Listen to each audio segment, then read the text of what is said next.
Hi, Nicole Johnson from the Baby Sleep site here today.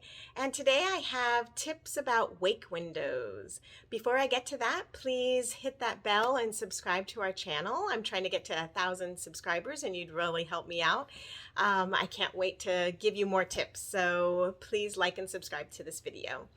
So now wake windows. So what is a wake window? For babies and toddlers, what we're trying to do is keep them awake an appropriate amount of time so that they will be just right tired. And I say it that way because overtiredness typically causes short naps, night wakings, just restless sleep. And if they're undertired, it might take them longer to fall asleep. They may fuss or cry a little bit more, and we just want to try to time things properly. The better you set your wake windows, usually the better babies sleep. Now, some babies sleep better by the clock, but usually not until at least 6 to 10 months. And some babies will always sleep better based on how long they've been awake or their wake window.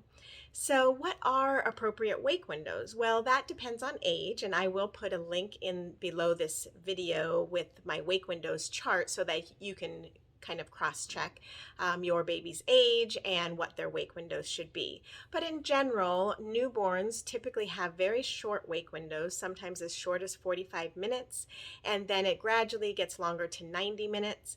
And then typically from about 6 to 16 weeks, their wake windows are about 1 to 2 hours. Now, keep in mind that wake windows aren't always the same throughout the day. The first wake window is usually one of the shortest. Sometimes the one right before bedtime is sometimes the shortest too. So let's say your baby might stay awake an hour and 15 minutes in the morning, but then they can stay awake an hour and a half to an hour and 45 minutes the rest of the day. That would be completely appropriate. Some people do get mixed up there because they think, oh, my baby needs, a 90-minute wake window, and they're trying to do that all day and it's just not working. So just keep in mind wake windows can shift throughout the day.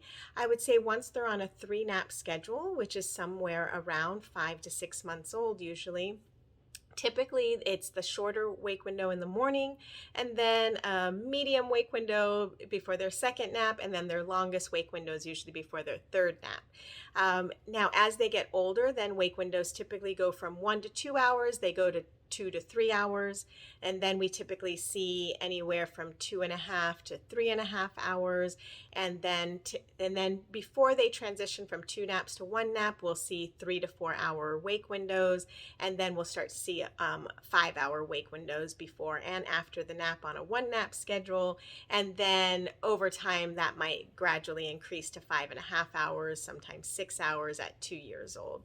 So they do vary. Now, the better you set your wake windows, usually the better your baby will sleep, both during the day and at night. You do want to make sure, and if you saw my video a few weeks ago, I talked about early waking tips. The number one reason for waking too early in the morning is because of overtiredness at bedtime, and that's usually because that wake window is too long.